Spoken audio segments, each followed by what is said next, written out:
Hey, welcome back to Sessions with System and Soul and with your hosts, Benj Miller and McKenzie Decker. If you're confused, I'm the Benj Miller and this is the McKenzie Decker. I'm Say McKenzie. hi. Yeah. So this is one of my favorite episodes we do. We take a look, we each bring a hot take and let the other person react to it. So you want to go first? Or you want me to? Oh, I'm ready. I've been holding Oh, on. go. All right. You're on the hot seat then. All right. What's your hot take? I got a video of okay, I want to share it with you. And then can you guys see my screen? Okay, so this is my hot take. We've got good old Mark Zuckerberg here giving advice on how to run a business. Ready? I basically don't believe in delegation. I think that there's sort of this theory that a lot of people have, which is like, all right, the job of a leader is like you hire people and you delegate things to them. My theory is there's so much going on across the company that I can't possibly get involved in all of it. So all these people are going to have like a ton of stuff that they're going to do. But fundamentally, if there's a decision that I want to be involved with, I'm going to be involved in it. I don't believe in delegating.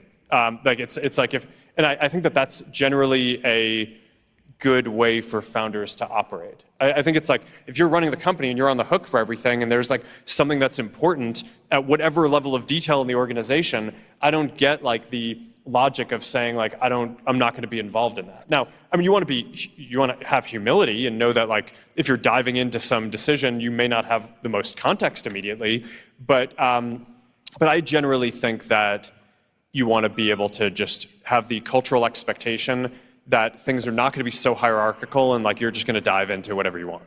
I try to generally keep a bunch of time open so that way like stuff is pretty dynamic and like you wake up in the morning and you're like, okay, I need to work on these 3 things today and I want to make sure that I have a block of time where I can go do that. I get really frustrated and bad mood if like my whole day is scheduled and there's like a thing that I know is really important and I like don't get time to do it because I'm sitting in other things that are not the most important thing to be doing. It's like you have too many days like that in a row and I just like explode.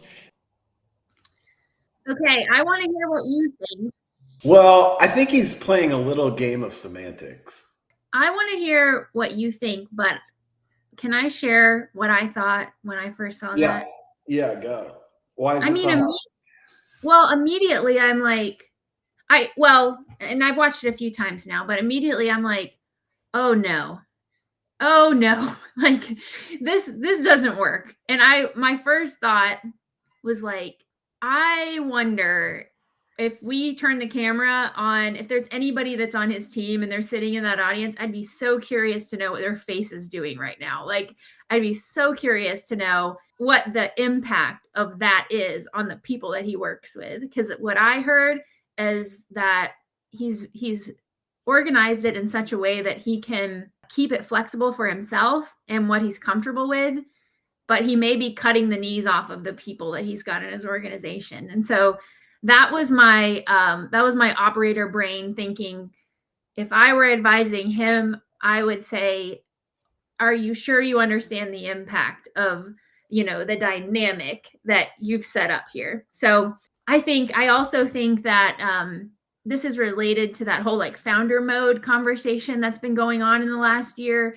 And I do think that, there's the business when it was fresh and new and needed that founder to be in and out of everything. Yeah. But there comes a point where that doesn't make sense anymore. And I think I'm really surprised that he would even say that at this, knowing the size of the company that he's running and the number of companies that he's running. So I don't know, maybe, I'm not a billionaire, so to everyone's surprise, but like, I wonder if there's something I don't understand in it, but there's definitely something that stresses me out for every other business owner out there. Well, let me tell you what I think is happening here. Okay. I think this is mostly absolute bullshit. And he's trying to get a reaction. He's trying to be different. I'm some super founder, but like, do you have somebody that's responsible for developing code in your business? Yes. Okay. So you've delegated writing code in your business. Okay. So you believe in delegation. Yes, I do. Right? Like, do you have a CFO in the business, or do you do all the bookkeeping and fundraising and capital allocation in your business? Yeah, I have somebody that does that. So you've delegated it to them. Yes. So you believe in delegation. Yes. Right. Like it just doesn't, the math doesn't math in what he's saying. So what is he trying to say? I think he's trying to say that I don't, two things with the people that if I'm going to hire someone, I'm going to hire someone so capable that I don't have to tell them what to do. Right. Like I want my chief growth officer. They're going to tell me the strategy. Maybe I want some input. Maybe we have some collaboration, but it's not me telling them what to do to go execute. I want to hire people smarter than me so that I don't have to, air quotes, delegate the what to do. You've delegated the thing, but not like the strategy and the tactics. So I think that that's part of what he's saying. And then there was another little snippet in there that I think he's also talking about. He doesn't meddle where he's not needed and wanted, unless he's got something that he's like super passionate about. But it's like once you have delegated it, he's not going to micromanage it or come in and, ask for all the reports and details or whatever. He's going to kind of, there's some trust there. So to your point though, like the dude probably has 5 or 6 administrative assistants and personal assistants. Like, so absolutely he's delegating stuff 24/7.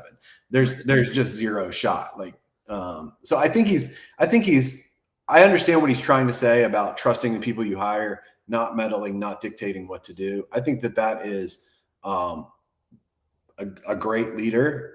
To your point, early in a business, if you're in a stage 1 business, you're just not there unless you go raise a ton of money. You don't have a senior leadership team that has that capability. So you have to be in founder mode for some period of time.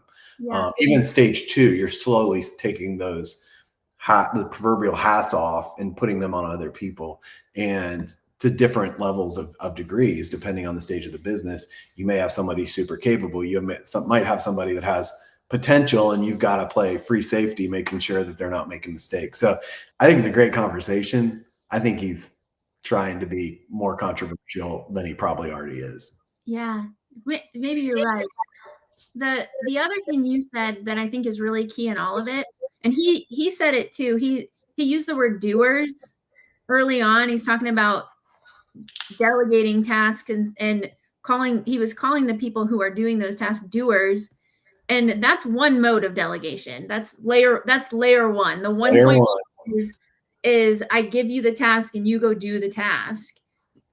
But you just said that there is another layer of capability. I hire somebody who doesn't just do the task the way that I told them to. They can think about the task and they can strategically plan the task, and they bring their ideas to the task. And that would be my concern or my question for him and for any business owner that wants to move from founder mode into something to a higher degree of effectiveness is, are we letting people move from being, are we just delegating to doers, or are we delegating to thinkers and people who can strategize and people who can have vision for their own department or for their own role? Yeah. And then lead those people. Yeah. And that's where I think the question and the opportunity lies. Yeah. Man, okay. So my hot take is actually somewhat related. Like we're in the same ballpark here. Okay. So this is an interesting little conversation plot twist. I was listening to this podcast, and I can share it. It's like an hour or something, 45 minutes. But they're talking about. At this point, I have like over 6 hours of video homework from you, so I'm not taking any more videos. That is not true. That is an exaggeration, and this is one of them. So I'm not double dipping here. This is one of them. Or I am double dipping. This is from one of them that I shared with you, and it's really more focused on AI for like how do you actually use it in a business and where is it at and stuff like that. So it's a very AI driven. But he makes a comment in this that I can't stop thinking about. He goes through an example of, he's a developer. So when you ask the AI he was using, like, go make this thing, it's going to bring back like super mediocre results. Mm-hmm. But he has learned that he can create templates for the way he thinks. And his easiest example is naming convention. When you build something in the database, this is the naming convention that we need to use so that everything is consistent and makes sense also with everything else that they've built in the organization. And so he's got these templates. So if you take his templates for how he thinks, how he names things, what the expectation of the results look like, and feed that in with the prompt, now you get back almost perfect results. And he made this tiny comment in there about like the managers of the future are going to be managing agents as much as they're going to be managing people. But what I felt guilty of when he said that is that I do a better job managing agents right now than I do people, because my prompt engineering, like I get what he's saying about engineering a prompt, engineering the template, engineering the success criteria for an AI. I don't give people that level of input so that I can get the same results. There's all this stuff in my head that like maybe a good XYZ would produce, but I've never taken the time to be really clear about that with the people that work for me, let alone the people that they hire and they hire and they hire, right? So like there's so much we can learn, I think, from about managing people from the way that we're now learning how to manage agents. That's really interesting. And I almost want to ask you I'm going to ask you, why do you think that is? Why do you think it's easier for you? I'm going to call it easier. I don't know if you'd say it's easier, but you've been more prone to figure out the prompting for the AI, but you've also just realized that maybe you're not leading people with the same level of clarity. Like, why do you think that is? That's a great question. I think it's probably because I want to honor like the creativity and the input of the person doing the work. Versus like I have no emotional attachment to the AI. I just need the AI to do the job. It's just there to do a job. But I want to give room for the personality and wiring and all the things that the human brings to it too. And I think there's a way to do both. We know that great creativity lies within constraints. And so, and all we're doing is giving this AI constraints. So if I think about it like that, like, hey, here's the constraints, but be all you to, figure out how to make it amazing within these constraints. That might be the answer. So the answer is, I don't know. I'm convicted at this point by the awareness that I've learned to do a better job through managing AIs and agents. And so I'm hopeful that I can take that and start to apply it to the world of people. It's a great insight. I think there's the other complication. I'm going to make a generalization that the AI experts of the world may not like, but like in general, like AI, you said, is there to do a job. I kind of look at all the agents, whether it's your Chat GPT or it's Perplexity or whatever Claude, whatever you use, they're kind of all the same. They all need that level of construct to work out the idea. So you kind of look at them as like clones of the same person. Like if you had one person that you just cloned over and over and over again, and you could give them the same information every time, they would do the same. They would provide a similar result. I think when we deal with people, we don't have that. They're not as homogenous, like people need different things out of the instructions or the prompt that you give them. So, and I think that's what's so hard about, I think it'll continue to be hard whether or not we have AI. Like there's people who need ample instructions, and that's the most dignifying thing you can do to them, is help them do it right the first time and be very, very clear about exactly what you're looking for. And there's other people, AKA Benj Miller, who if I did that to you every day, you'd be like, get out of here. Like, leave me alone. Like I have my own ideas about how to do this. Like, just tell me where we're trying to go and I'll fill in the gap. And so I think that's one of the complications of comparing those two things, is like no one person that we lead needs the same type of leadership from us. Let me yes and that. I 100% agree. Like the personalities and different people, and you're right. I would be so stifled if you told me how to do my job. Like just tell me what you need. And then there's people that really, really desire to do it right. So give them as much input as you can possibly give, right? What's interesting about what your example though is like, whether I use Claude or Grok or ChatGPT or whatever, or even any of the different models within those, I'm going to get different results, even if I do put in the same input. So even the AIs have their own like personality to them. And part of managing agents is knowing which agent do I give which task, which type of tasks to. So I think we're learning, and this is just the infancy of all this, but I'm just challenged to do a better job leading and managing people because of the way I'm learning to lead and manage. I'll give you another example. So like building software with some of these like code by prompt tools that are out there. When I've tried to create the world's best product documentation for the whole thing of what I wanted to build, it usually does not go well. But when I figure out what the minimum viable product, what the core of it is, and say, build this, it does great. And then I'm like, okay, add this, does great. Add this, does okay, fix it.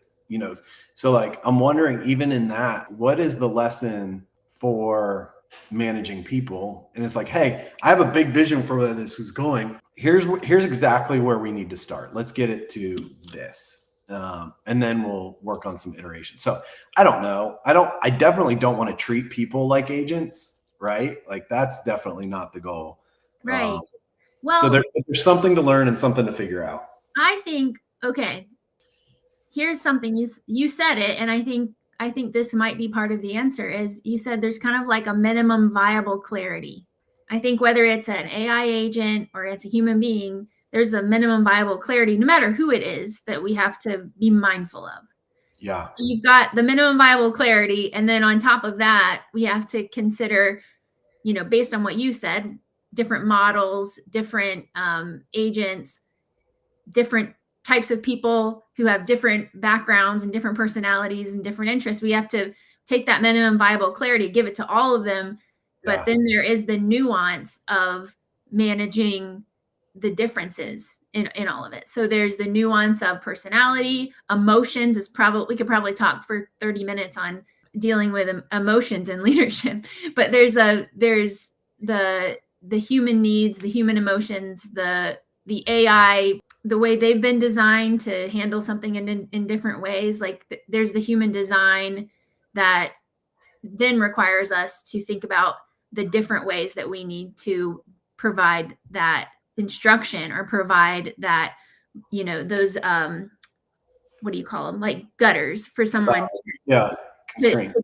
The constraints to do a good job. You say that, what do you say about creativity requires constraints? It's really hard to be creative without constraints. So if you think about like my easiest example is architecture. Like if you've got a really odd shaped lot or really sloped or really like setbacks, whatever, it forces you to think creatively. How can I do this within these constraints? That's where like real creative energy comes from. Otherwise, if you just build a really creative house on a postcard lot in the middle of Oklahoma, you're like, hey, cool, that's artistic or something, but you didn't have to solve a problem. Creativity comes from solving a problem. The problem gets more complex with the constraints. And so it's actually more fun and more creative to solve problems with more constraints. So yeah. All right. So my big takeaway from the clip you shared is that you can't lead a business and not delegate, but there are good ways to delegate and bad ways to delegate. And we need to be strategic with that. Yeah. What's your big takeaway? Yeah. I think mine is this idea of there's minimum viable clarity, like regardless of who we're dealing with. And then there's also providing healthy constraints so that whatever version of creativity they have, that they're able to address the problem in their unique way. Yeah. I could do these hot take episodes like all day. They're super fun. Oh, I've got all kinds of YouTube. I've got all kinds of folders set aside, so we'll get there. Oh, all right. Maybe we need to double those or something. Anyway, thanks for doing it. Thanks for listening out there. Appreciate you joining us, and hope we're contributing to your life, your personal development, your leadership development, and your organizational development. So if we are, give us a thumbs up, a like, a rate, or a share, and we'll see you next week for another